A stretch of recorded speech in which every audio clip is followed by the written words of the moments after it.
Hi, I'm Alexi Rola Kahilig, otherwise known as Coach Lex, and I'm a sales leadership coach. Initially, I was in sales. I started my career in research, and then I went into sales. From sales, I went into graduate school, and then eventually I went into consulting. So meron akong research and training consultancy. So yun ang naging line ko after I went to corporate world. A friend of mine and I established another training company called Arc Docendi. And yung Arc Docendi, ito na yung this is the start of Arcway. So we started this in 2012. And initially I was assigned as president of the company, but I was really acting as an assistant to our John Maxwell team coach. I was able to do my own coaching na and the training apart from the John Maxwell courses that we used to carry. So yeah, and then eventually that's how it happened. Career path. Oh, that's interesting. You see, in every career path that I went through, parang I was trying to justify what I'd like to happen. So, immediately after graduation, ang unang trabaho na inisip ko, I should be able to get into research muna. And that's what I thought. No, sabi ko, kailangan research. Kasi hindi ako magaling magsulat. I needed to learn how to write so that I can be successful later on. No? I can deal with other people. Kasi ang una kong gusto sana maging part ng United Nations. No? So, sabi ko, sige, kailangan magsulat. And what better institution to learn how to write in English? So, ang ginawa ko, nag-apply ako sa SDRC in LaSalle Taft. No?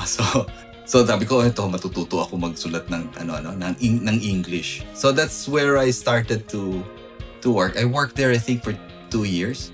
And then nung marunong na ako magsulat, another thing isip ko, kung if I will deal with people na high profile people, aside from being able to write, I should be able to speak to them. To be able to speak to them, baka dapat nasa sales ako. So I went into sales. Sabi ko, para masanay ako makipag-usap sa malalaking tao. I went to sales, siguro 9 years in one company in the agriculture industry, and then eventually I transferred to another organization hanggang sa parang kulang na yung whatever it is that I have, kulang na. So I went into graduate school. So after graduate school in UP Diliman, nag full-time consulting na ako. Ayun na, nagkaroon ako ng isa pang Center 8 Training and Research Services, and then eventually it became Arc Docendi. And yun na yung start ng career ko into coaching and mentoring.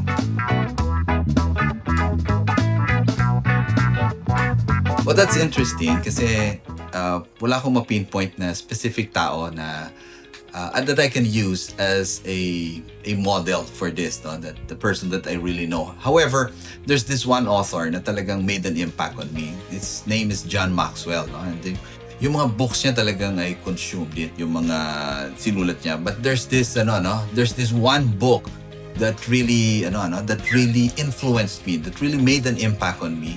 Ang title nito is Put Your Dream to the Test. Ang ginawa ko doon, chapter by chapter, talagang dinigest ko yung what was written there. And then sinabi ko mismo, ito yung sinasagutan ko talaga yung book. In fact, yung book na yun, hindi ko mapahiram sa iba because andun yung notes ko doon sa ibang mga questions niya. No? So sabi ko, ito ang ko. And then may challenge doon, kung talaga bang yan ang dream mo. And then, talagang na-process ko ng gusto. Na this is really what I wanted to do. Ganun ka solid. I can even remember kung saan ko siya natapos basahin. I was in Naga City in Bicol, no? Nung natapos ko yung book na yon. From there on, nag-register ako ng company, nagsulat na ako anong kailangan namin gawin. Yun na yun. That was the start of everything.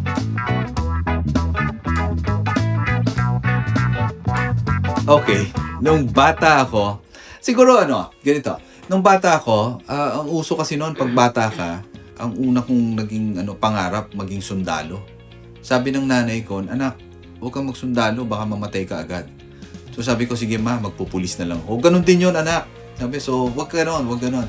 Sabi ko, okay po. Tapos later on, because naglalaro ako, di ba? Minsan nasa kama ka, naglalaro ka, sabi nung nagbabantay sa akin, yung ginagawa mo. Sabi ko, kasi pangarap ko pala maging pilot. Tapos sabi niya sa akin, ang liit-liit mo, tsaka baka hindi mo abot yung pedal. Inisip ko, may pedal ba talaga yung eroplano? Kaya lang, when, as a young child, pag sinabihan ka ng gano'n, so, na-dampen na agad yung spirit ko. So, okay, ayoko na. Hanggang sa later on, I was in grade 6 yata, nasa double deck bed ako nasa taas. Tapos pumasok yung nanay ko. I was enrolled in a Catholic school noon. Grade 6 ako.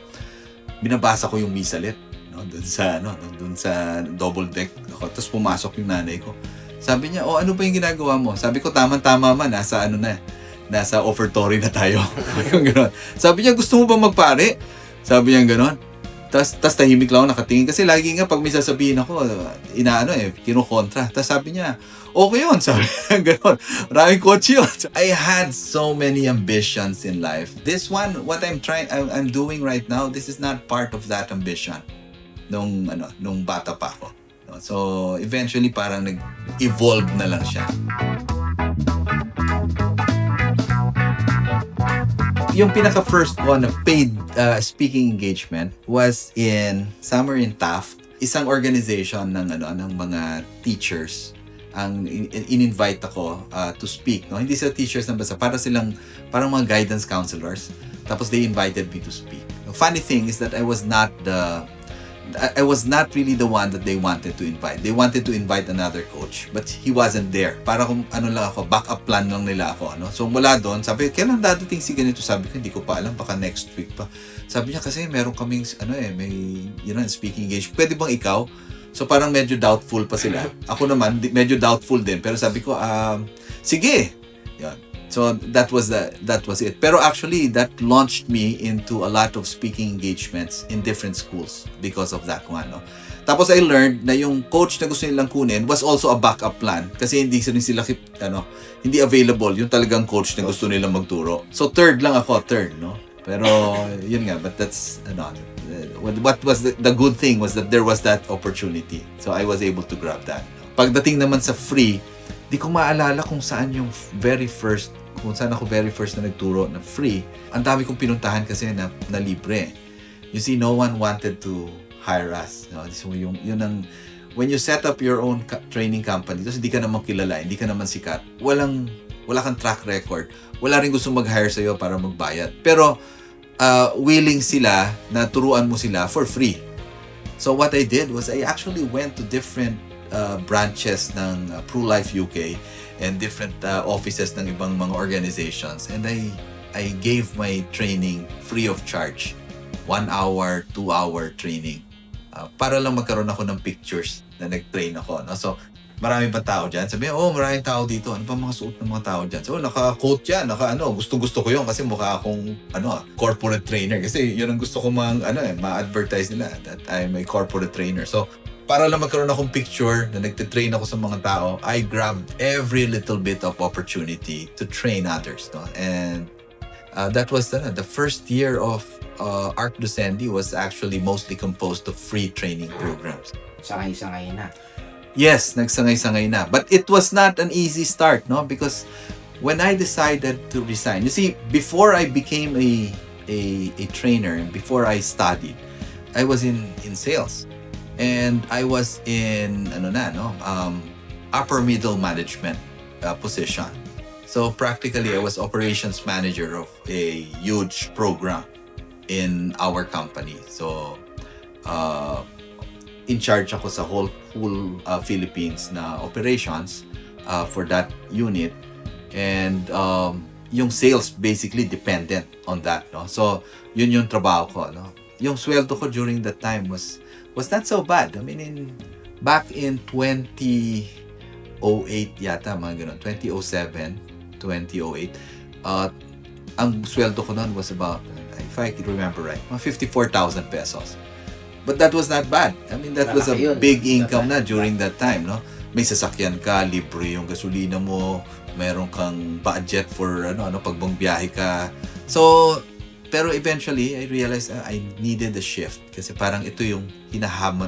Unlike yung mga ambitions ko before, itong gusto ko maging, itong gusto ko. This one felt different kasi yung puso mo parang it's pulling you towards a certain direction. In fact, while I was driving from Makati to Quezon City where we used to live, so nasa EDSA ako, I saw nasa may bandang Guadalupe ako. I saw literally, red lights. Literally kasi traffic, so red lahat nakikita ko, no? Pero red then figuratively, kasi while I was driving, it was traffic. Biglang, there's this one question that popped out, no, in my head. What if it's your last breath? How would you feel? And then I imagine it. Oh, last breath ko. Dito sa trabaho to. Baka nakuha ko na yung gusto kong bahay. Tapos may lawn doon sa likod ng bahay. May malawak na lawn. Kaya lang, baka para makita ko yung lawn, meron akong automatic na pipindutin. Zzz, kasi nakahiga na lang ako, baldado na ako, no? Tapos para makita ko lang yung lawn na gustong-gusto ko. Sabi ko, that will be a miserable life. You see, my lifestyle then was different. If you're in sales, yung hardcore sales talaga, ang lifestyle mo talaga would be very different. Inom dito, inom doon, labas dito, labas doon. In fact, that's the reason. Ang body ko kasi puro yung blood type ko, yung DNA ko, I think is matindi ang gout sa akin, no? Talaga nagfo-form. And that triggered it, no? Yung lifestyle na yan. Yung what if na yon, malaking impact sa akin kasi nung na-realize ko flashback lahat yun, tapos para bang eksena sa movie, biglang dumaan lahat ng mga pwedeng mangyari. Nakakatawa kasi para flashback pero that's in the future, no? Pero wow, that's not what I want. So because of that, within 1 month, I resigned from my job and then I applied for graduate school, no? And when yung decision na yon, I told my sister. My sister was the regional marketing manager of a big direct selling company. So, Asia Pacific yung handle niya. So, nakisabay ako sa kanya from Makati. Doon sabay kami. Sabi ko sa kanya, Tol, sasabihin ako eh. Sabi niya, ano yun? Sabi ko sa kanya, I'm resigning. Sabi niya, what will you do? I'm going to be a trainer. Sabi niya, Lex, look at me. So, nakatingin ako sa kanya. Sabi niya, I work with a 100-year-old company. What can you possibly teach us? Boom! Sabi ko, anong tanong to? Di ko masagot. You see? Sabi niya sa akin ganun. Wala kang masagot? Ano nang gagawin mo? Paano yung career mo? Paano yung sweldo mo? Paano yung pamilya mo? Wala akong masagot. But you see, I knew that she was coming from love. Diba? Kasi pag mahal mo yung isang tao, ayaw mo siyang mapahamak eh. Yun ang gusto niya. Pero tinuloy-tuloy ko yung resignation ko. Tinuloy-tuloy ko na maging trainer. And you know what? Several years later, I was training a group of salespeople in an insurance company. Tapos habang nagtitrain ako, bigla akong napahinto kasi right smack in the middle of the room, doon sa tapat ko mismo, there was a poster. Ang laki ng poster. Tapos sumisigaw doon yung words, "We are a 150-year-old company." Wow! Part 2. Grabe. Then it hit me. Wow! Buti na lang hindi ako bumitaw. Kasi my sister, remember, ang sabi niya sa akin, we're a 100-year-old company. What can you possibly teach us? But several years later, I was there teaching people representing a 150-year-old company how to sell.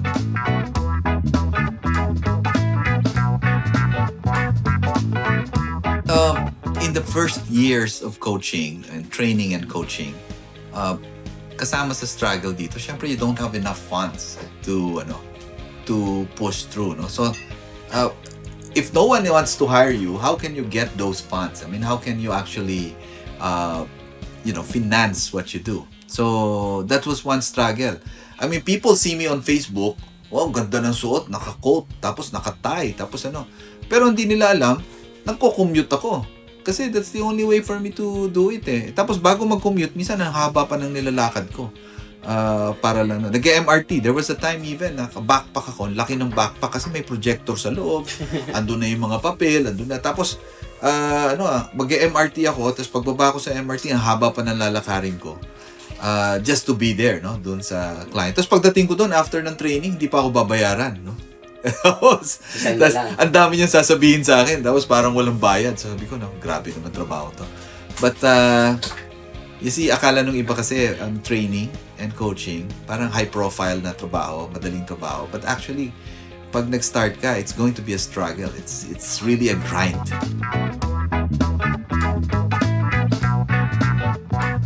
Wala eh. I mean, the dream was so solid. I mean, the direction was so solid. I never thought of surrendering. Pagod, yes. But there was a lot of times my wife suggested, why don't you look for a job? Why don't you look for a job? So, Siya yung napapagod. hindi naman napapagod, pero siguro naaawa rin sa akin. Kasi, minsan lalabas akong bahay, alis ako, bis na bis ako, sabi niya, "Sweeter, may pera ka ba?" No, I'm okay, I'm good. Tapos abutan niya ang 500 pesos. Kasi alam niya, less than 500 yung pera ko. Di ba? Yung mga ganun before. I mean, those were real struggles eh. Pero talagang nag-suggest na siya, why don't you find a job? Napaisip din ako. Kaya lang naisip ko, if I find a job, ito ang sweldo ko. But you know, pag may sumweldo ka, mataas man sweldo mo, after 1 year, mataas pa rin ba yun?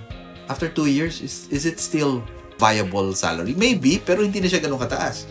Pero if you get into training and coaching, I mean, and just like any other business, walang limit. Depende sa sipag. And depende sa, of course, the blessings, no, na matatanggap mo kay Lord. Pero kailangan tuloy-tuloy. Depende. May grit and nandun. So I was really determined to succeed. I was really determined to push this through. I prayed for it eh. And so talagang I claimed it. Eventually you will find na what sets the real coaches from others is the yung longevity ng mga totoong coaches is because they were able to coach themselves. I've witnessed a lot of so-called coaches na biglang huminto kasi hindi nila kayang i-motivate yung sarili nila. The most difficult person to actually motivate is the person in the mirror. Eh. So parang pagharap mo doon, kaya ko pa ba? Gusto ko pa ba? Ganon, di ba? So, ang una mong kliyente is actually yourself. And if you cannot motivate yourself, wala. Tapos na yung laban. Managing rejections is one thing. Pero even if you know how to manage rejections, it will always come. As in, it will always come. And that's why sabi nila, selling is a numbers game, di ba? Bakit? Kasi may batting average ka lang eh. Like, for example, if you have a 50-50 or 50% batting average, that means pag meron kang binentahan, 50% of the time, you get rejected. So, nandun siya. So, how do I manage rejections? Well, how do I handle rejections? Well, pag andyan na yung rejections, I would just, I always think now, there's something better.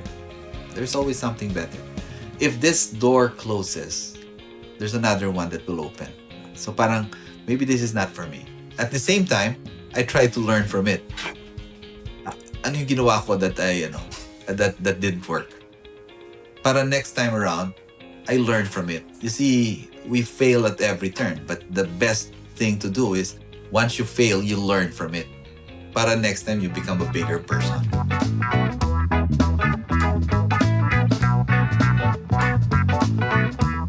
Well, there's several breakthroughs.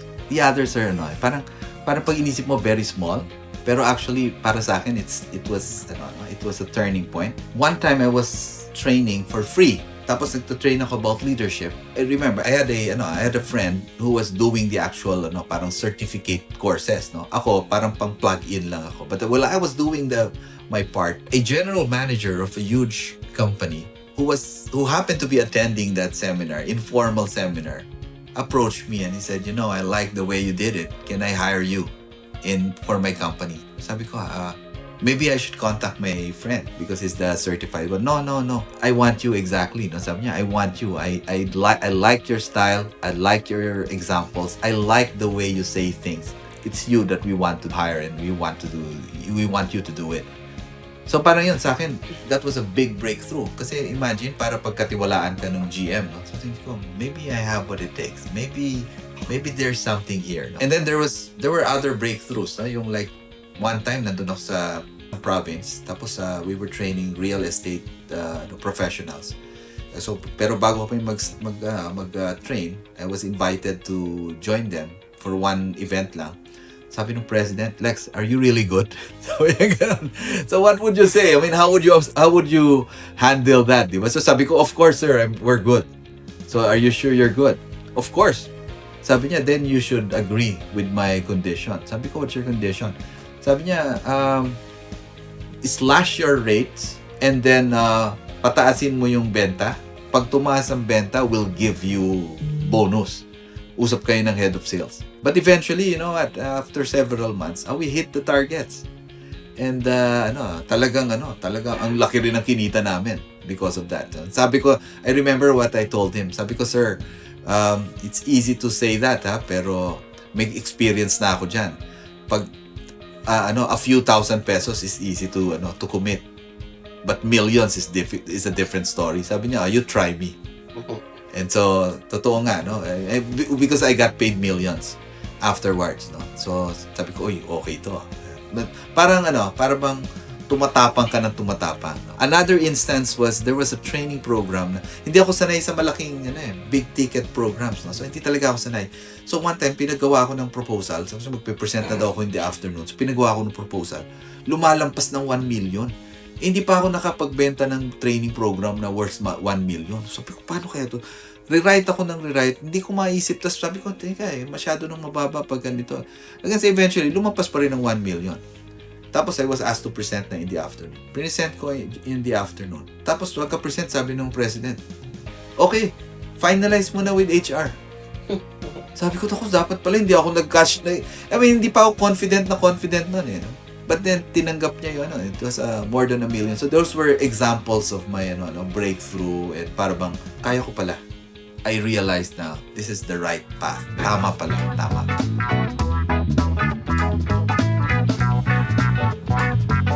Oh, yes. Siguro ang tanong, may pagkakaiba ba si Alexi from Coach Lex ngayon? No? Kasi, I started talaga training myself to speak. Alam ko doon with National Youth Commission, yung mga bata na ini-employ nila na parang may tao sila doon, mga bata pa part-time. Kasama sa services nila, tinitrain nila. So nag-hire sila ng magte-train. Pero yung bayad sa'yo parang sobrang minimal lang. Pamasahin mo lang din pero galing ako sa agriculture industry, nagte-train din ako doon. Kaya lang, yung mga examples ko bastos, no? So, tapos hindi pa ako Christian during that time. So, ibang-iba the way I can make people laugh, I can teach, I can except walang values, walang masyadong it's corporate values, yes, leadership, yes. Pero nothing is grounded in Christ, no? So, actually nagpalit not because I became a coach, but because I became a Christian. That was the change. Hindi dahil naging coach na ako nagbago. It was because when I became a Christian, tapos natuto ako because I trained a lot of people na yun ang practice yung actual training. So doon na nagbago yung the way I speak.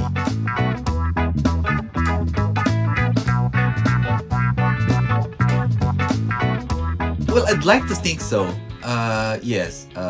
Kanina, di ba, before this, in fact, dito sa building where I live, I'm one of the officers of the unit owners. And kaya lang ako naging officer kasi when we had the meeting, parang nagkakagulo na. So I stood up. Tapos biglang nagtanong ako kung pwede ako magsalita. And then I did a rapid planning module for them, no? And then hanggang sa okay, mag-elect ng officers. Tapos naging part ako nung na-elect na officer. So parang ganun. Even in church, kung ano yung gifting sa'yo, kasi that's what you try to apply, no? In talking to people, in relating with people.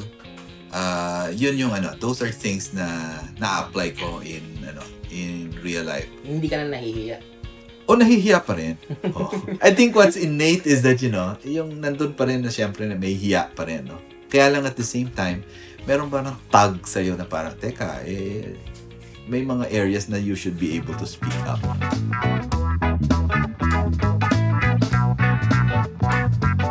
Pag wala akong speaking engagements, pag nandito lang ako sa bahay, I have several things, no? So, sometimes I write. Nagsusulat ako ng short articles lang, blogs lang, no? Susulat ako. So, I have 2 blogs na isa sales leadership blog. Susulat. Isa, life is a classroom blog. Kung ano yung mga lessons ko lang. Tapos, I write it. But at the same time, some of the interests that I have is, history. Mahilig ako magbasa ng history books. Mahilig ako sa history, lalo na Philippine history, World War II, mga gano'n. Those are things that I really love doing. So, minsan mapanood mo, makikita mo manonood lang ako ng movies dito. Mostly war movies. Tapos then history. And then, I'm not very good with chess. Pero kasama sa sa hobby ko is actually to collect mga chess pieces, chess boards. So kung saan magpunta kung sa office ko dito, sa bahay namin sa sa UPLB, laging may chessboard, may chess So yun yung mga hobby ko. Plus, ito naman ako sa nanay ko, I always try to fix the house, the place. So para bang hindi ako kontento na ito na lang. In fact, minsan feeling ko may obsessive compulsive behavior ako because when you go, I mean, if you look at the books, kailangan pantay-pantay sila dun sa edge. Alam ko pag nagalaw, alam ko pagka may iba, may bago. So I try to fix, lalo na we have a small space. So I try to fix. So pag tinignan mo yung cabinet ko, pag bukas mo, malalaman mo na everything is organized. So, I try to organize. Pag wala akong magawa, I try to organize. Painting is, well, not my pastime anyway. That's my wife's hobby. So, my wife paints kung ano man yung painting dito, that's my wife's. Ang sa akin ngayon is just, pagka nandito ako, I read, I write, or I try to arrange and rearrange things. Speaking of write, may books ka daw. Oh yes. Back in 2016, I wrote my first book, Life is a Classroom. And then during the pandemic, towards the end of the pandemic, I wrote another book called The Effective Seller. Both were printed books. And then after that, I wrote a series of e-books na. Siguro mga 5 e-books na yung nasulat ko. But yung one of those e-books, nire-revise ko kasi para i-print na rin soon.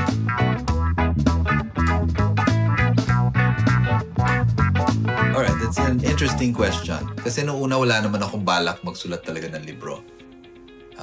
Remember na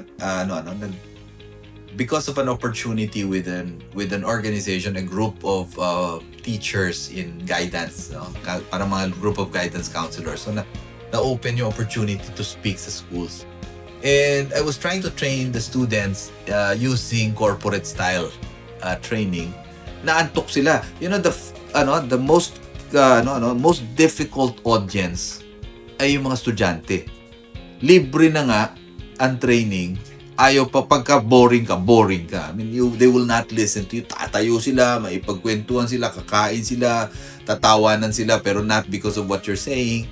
So parang walang attention sa iyo. So nisip ko, what can possibly catch their attention? So nisip ko, lahat ng lessons na tinuturo ko, gagawin ko muna, mag-isip muna ako ng kwento coming from my own college experience.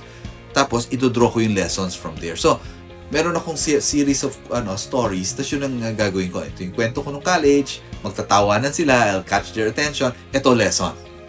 So nakita ko effective. So laging gano'n, hanggang sa one time, sabi ng wife ko, ano yung binabasa mo? Yun yung mga print mo. Sabi ko, sweetheart, ito kasi yung mga mga dinidiscuss ko to pag nagtotalk ako. Sabi to, she was skimming through it. So sabi niya, pwede na libro to Dagdagan mo na lang ng a few more stories. You can already have a book. Sabi ko, are you sure? May magbabasa ba niyan? Sabi niya, oo, these are interesting. Sabi ko, anong title natin? Sabi niya, di ba, this is about your life? Sabi ko, yes. Tapos, tungkol to nung college ka? Yes. Tapos may lessons? Sabi niya, yes. O, life is a classroom. So, yun ang that's how I first ended up writing yung first book. The second book, yung The Effective Seller, it was at the tail end of the pandemic. Tapos, di ba, sabi magkakaroon ng new normal. Pag nag-new normal na, patapos na yung pandemic nag-new normal, ibig sabihin, pare-parehas na kami pagdating doon sa edge na yon, sa next stage na yon, di ba? Kasi new normal. So lahat kami, practically, walang pinakamagaling sa amin. Bago lahat. So dapat, pag nag-new normal, meron akong material. So ang ginawa ko, yung training module ko na ginagamit for sales, sinulat ko. I wrote everything. I documented everything. I wrote it as if I was training. I was in training. So, sinulat ko siya the way I speak. Tapos, nung then, nailabas ko siya. And then, people are asking, bakit mo sinulat? That's your training. Di nalaman na nila yung secret mo. Nalaman na nila yung style mo. ko, hindi naman lahat yan ma-attend ng training ko eh. At the same time, sabi ko, at least then I'm able to contribute to the body of knowledge, di ba? So, Available pa yung mga books. oh yes, available. Except I ran out of copies na and we're printing soon, so it will be available soon again.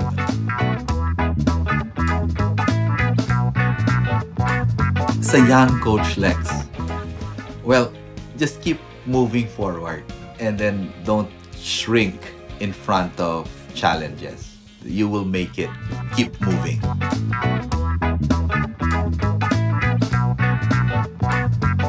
My long-term vision as a coach is that I will be allowed by the Lord, no, to help transform others. But how I want to be known, I am a coach who followed Christ.